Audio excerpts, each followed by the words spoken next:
É sempre uma alegria imensa estar aqui com essa família espiritual, né, do Tocantins, da qual me sinto assim absolutamente integrada.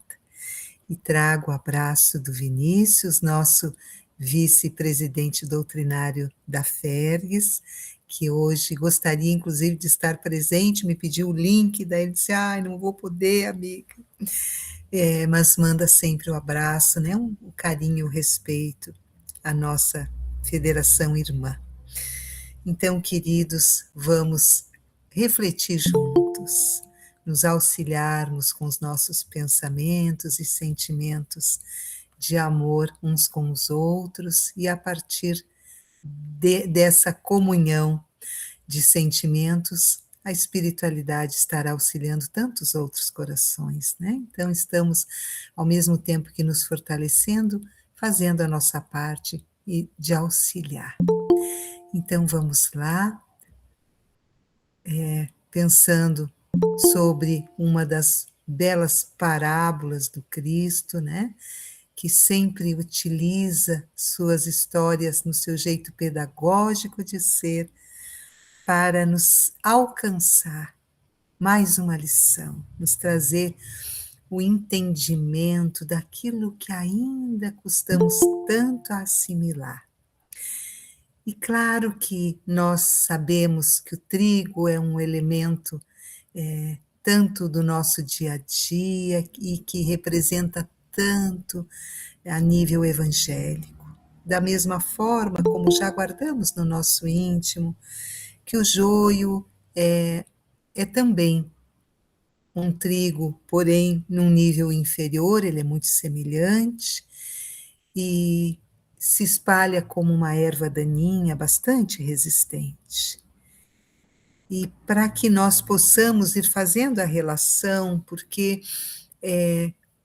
a reflexão de hoje ela está embasada numa obra chamada Trigo de Deus, que é uma obra de Amélia Rodrigues, que nos é entregue através da psicografia de Divaldo. Então, nos debruçamos na apresentação dessa doce e querida Amélia, que nos auxilia tanto a nos situarmos nas ambiências aonde o Mestre esteve conosco. E por isso, amigos, penso que é importante a gente resgatar a parábola, pequenina parábola, que está no Novo Testamento, traduzido por Haroldo, porque temos algumas palavras que são muito importantes que a gente retome para irmos fazendo a costura, então. Eu trago de Mateus, capítulo 13, a partir do versículo 24, quando Jesus vai dizer: o reino dos céus é semelhante a um homem que semeou boa vontade no seu campo.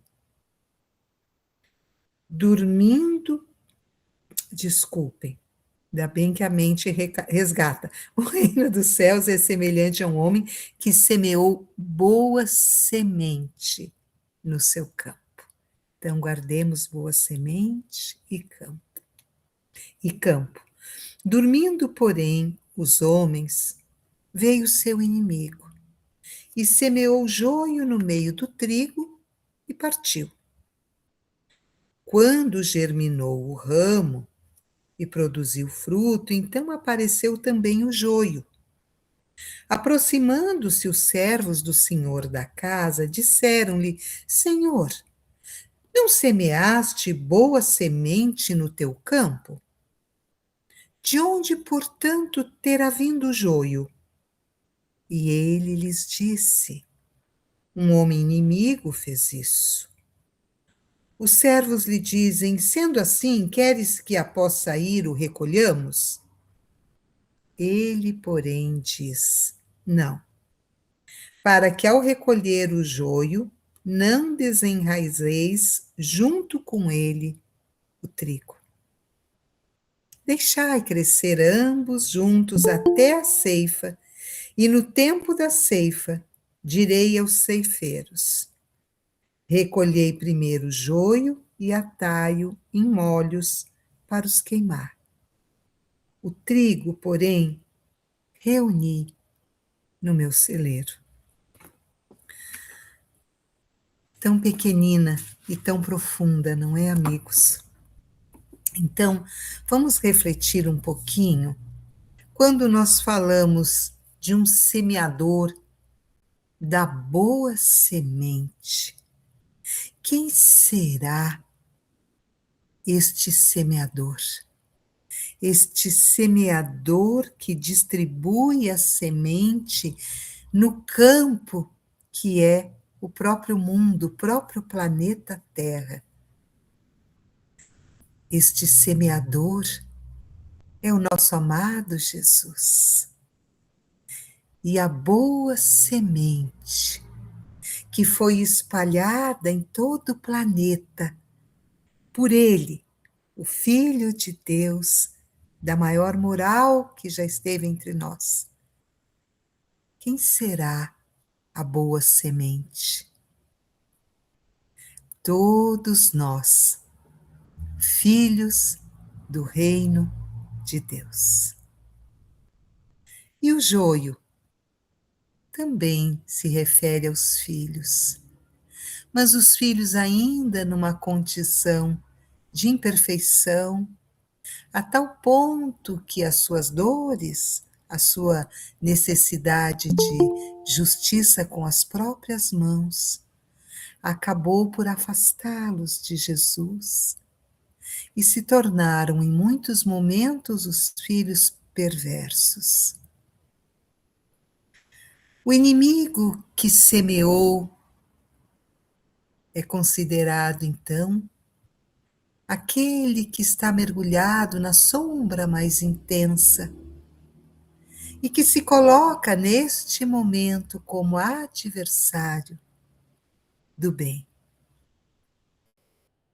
E os ceifeiros, aqueles que na hora certa vão reunir o joio em molhos, atá-lo para depois queimar.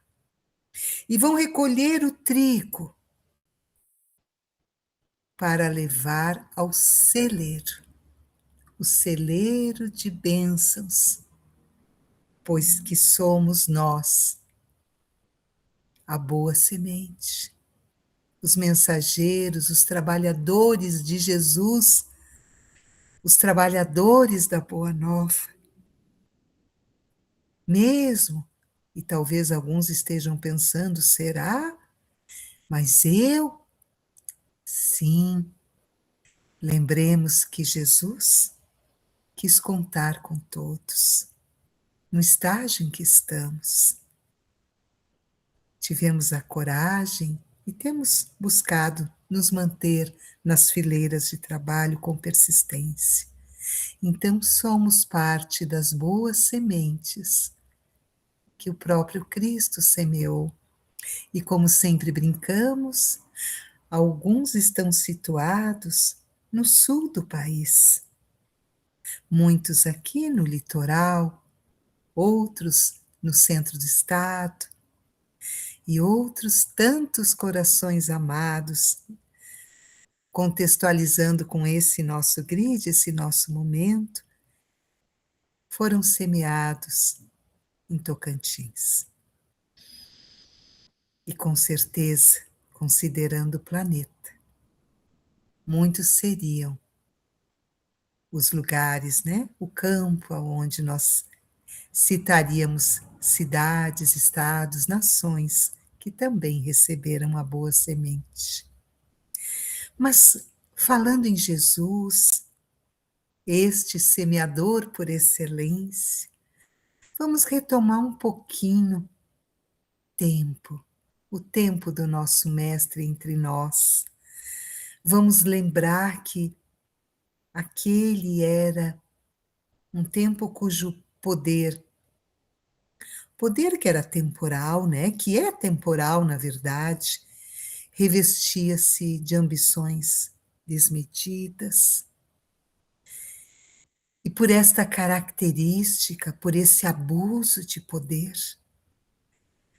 acabava submetendo o povo e as nações a muita arbitrariedade, a muitas, porque, na verdade, aquele que reencarnou com o compromisso de cuidar de uma coletividade, de uma sociedade, quando se equivoca, quando tropeça nos seus propósitos e faz as escolhas, então,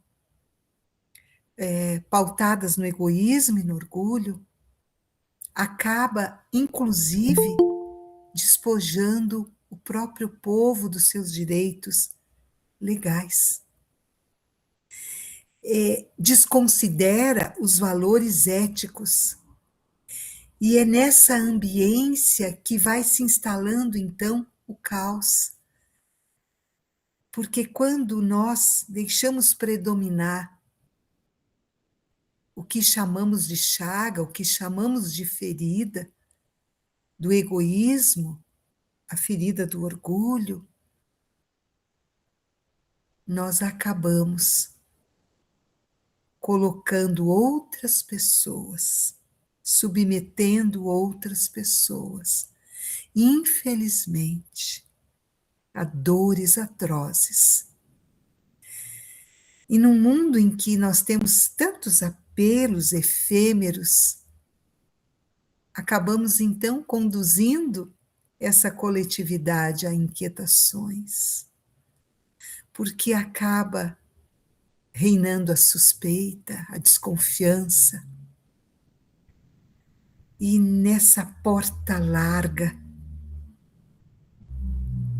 em que muitas vezes nos perdemos e seduzidos e iludidos nos lançamos, acabamos determinando uma jornada onde somos levados aos escombros, escombros da nossa construção espiritual.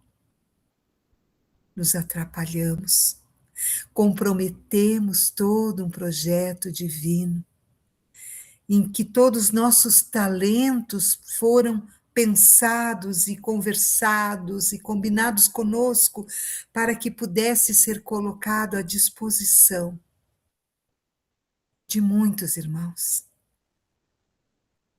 de um povo, de uma nação inteira. Então, no tempo de Jesus entre nós, a terra era uma imensa seara. Porém, o trigo, o trigo estava mirrado, vencido pela erva daninha, bastante resistente. Qual será a condição dessa população? Uma condição de fome, de doença, viuvez e orfandade sem amparo. E como via de regra acontece, situados todos nos arredores da cidade, dificultando ainda mais o seu cotidiano. E hoje? Podemos dizer que hoje permanece quase tudo assim. É verdade que aumentaram as populações, mudaram as épocas, mas permaneceram as mesmas causas de miséria. E Jesus veio então, nessa paisagem de outrora e que ainda é uma paisagem conhecida nossa, apresentar a doutrina de amor.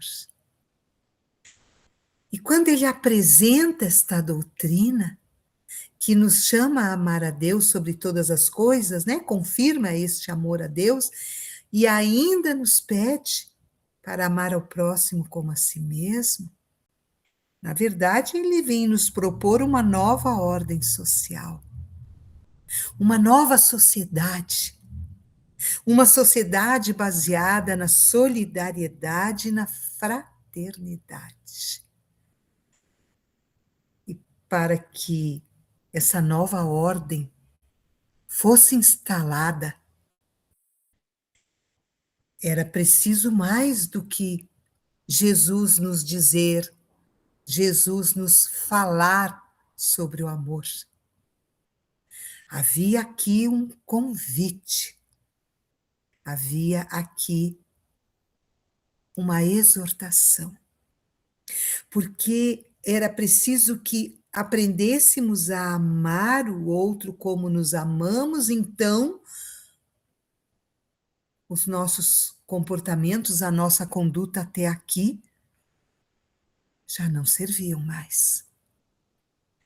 Era preciso o autoolhar, a transformação moral. Para transformar a sociedade, para transformar a condição do povo que estorcega na dor e no sofrimento, é preciso a transformação de cada um. Do individual que vai reverberar no coletivo. E Jesus é a testemunha viva entre nós, vai nos trazendo, vai nos mostrando que, em essência, todos os seres têm uma destinação espiritual. Vamos despertando que a nossa jornada não se limita ao aqui e ao agora, às paisagens, então, de tanta desconsideração, de tanto egoísmo. A nossa destinação espiritual sinaliza para uma vida futura. Portanto, seres eternos e imortais. E aqui há um despertar, uma virada de chave no nosso entendimento, um acessar a nossa consciência, quando então nos defrontamos com as leis. E lembremos que a lei que resume todas, a maior, é a de justiça, amor e caridade, e é com ela que nós vamos tecer as reflexões mais profundas e nos encorajarmos a iniciarmos como conseguimos essa transformação. Que ainda hoje urge que seja feita, que seja realizada no íntimo de cada um de nós. Ainda hoje, o canto sublime de Jesus das bem-aventuranças continua, segue nos acompanhando, segue ocupando os espaços aonde nos encontramos, segue acessando a nossa alma, porque na bem-aventurança ele nos exorta à humildade, a sermos pobres de espírito, nos exorta a sermos doces, a sermos mansos, em suma, a sermos misericordiosos, nos colocando no lugar do outro e sentindo esse irmão no nosso coração. Jesus nos garante um consolo quando canta que bem-aventurados são os aflitos. Quando conseguimos entender que a aflição é a nossa aprendizagem e já não nos revoltamos, já não nos indignamos, mas ao contrário, agradecemos, nos resignamos, a lágrima escorre, o coração sangra, mas temos doutrina, doutrina do Cristo, doutrina do amor, e então entendemos que bem-aventurados são os aflitos, porque serão consolados. Assim, amigos, utilizando todas as coisas simples do nosso dia a dia, as vivências, Jesus foi nos alcançando suas lições. E essa simplicidade toda transformou-se, como chama Amélia Rodrigues, como define, em diamantes estelares, que seguem a iluminar os nossos passos, a iluminar a nossa consciência, a nos encorajarmos para seguir. Amélia nos lembra que Jesus realizou mais do que anunciou. E esse testemunho é para nós, ceareiros.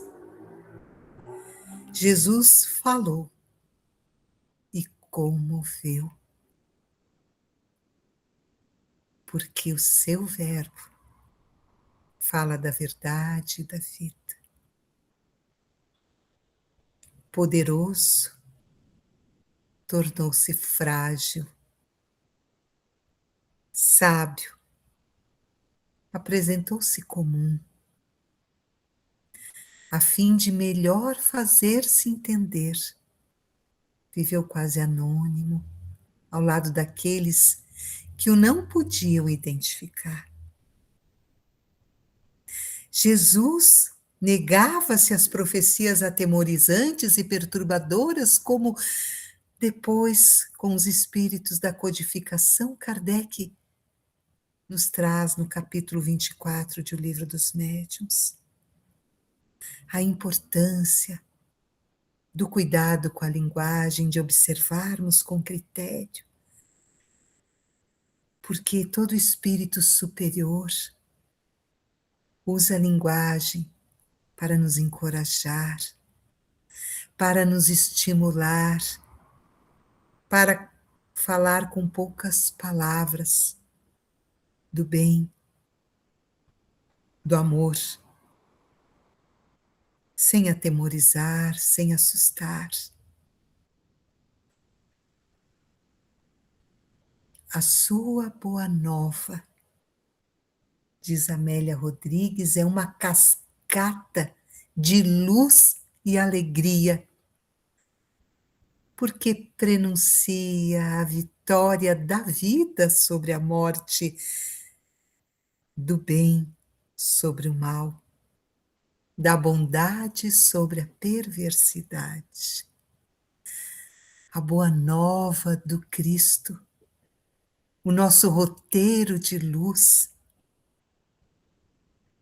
o nosso equilíbrio, a nossa fortaleza para seguirmos a transformação moral, porque, como terceira obra da codificação, vem sim nos alcançar todas as orientações, todas as instruções dos Espíritos acerca da mensagem de Jesus, para não desfalecermos, para seguirmos firmes no nosso compromisso. O trigo bom da palavra de Jesus lentamente foi se generalizando, enquanto a erva má foi arrancada e levada à fogueira. O amor, amigos, tomou conta das vidas com a passagem de Jesus. Transformou. E sabemos e lembramos que esta passagem inundou os corações de esperança, de coragem, de força, da certeza desta doutrina como luz da nossa caminhada. E por isso, todos aqueles que se permitiram seguir Jesus, o glorificaram. Todos eles passaram a colocar as cruzes nos ombros, as cruzes dos seus testemunhos. Mártires que foram levados ao circo para serem devorados pelas feras, mas cantavam porque consagraram a sua vida a Cristo, ao Pai, ao bem, e queriam e eram felizes por poderem fazer a entrega total. Quanto caminharam ao encontro do povo, consolando, acolhendo, curando. E dentre eles havia Inácio de Antioquia. Antes de seguir para Roma, para o Holocausto, ele disse: sou trigo de Deus e desejo ser triturado, e os dentes das feras devem moer-me para que possa ser oferecido como limpo pão de Cristo. Também ele tinha como ambição maior a doação total, recordando seu divino amigo. Hoje, amigos, no tempo em que aqui estamos reencarnados, as cruzes mudaram de forma. Já não mais vemos as suas traves, o circo apenas é que aumentou as suas dimensões e hoje alcança todo o planeta.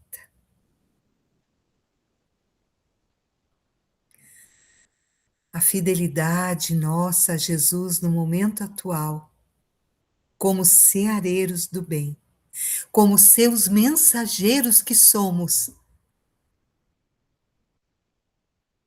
é com o sacrifício da renúncia.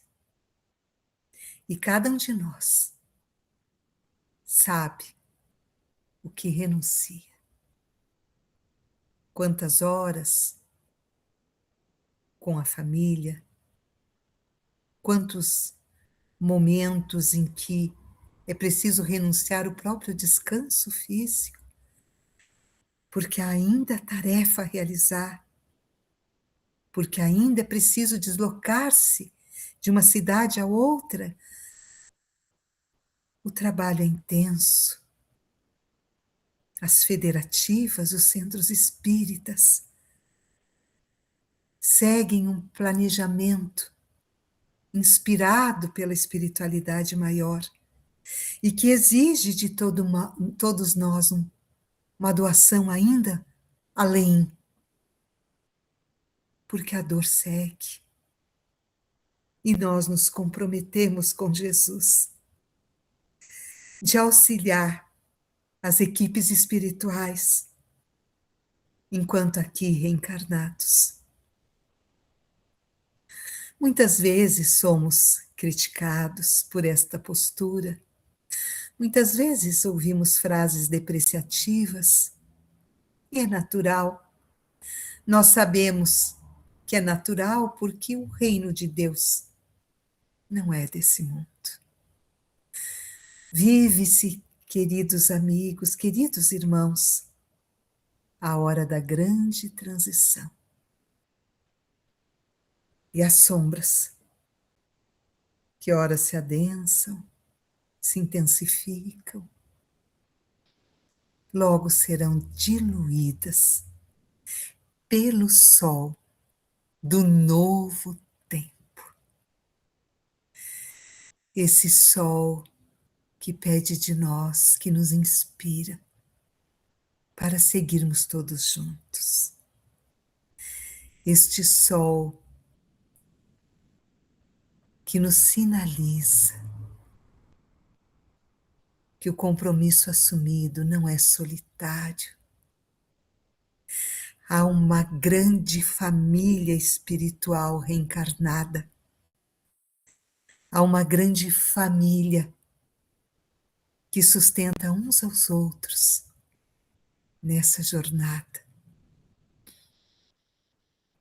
E no nosso descanso físico e nas nossas reuniões mediúnicas, somos fortalecidos, os nossos anjos guardiães nos fortalecem, não nos deixam desistir, nos lembram a todo instante o caminho a percorrer.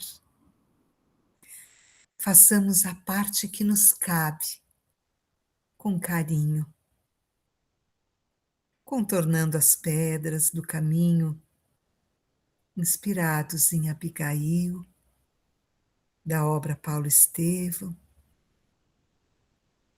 Ama, ama o amor que Jesus nos ensinou.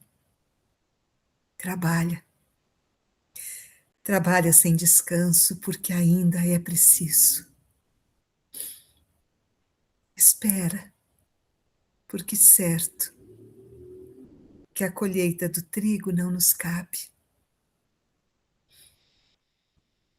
E perdoa.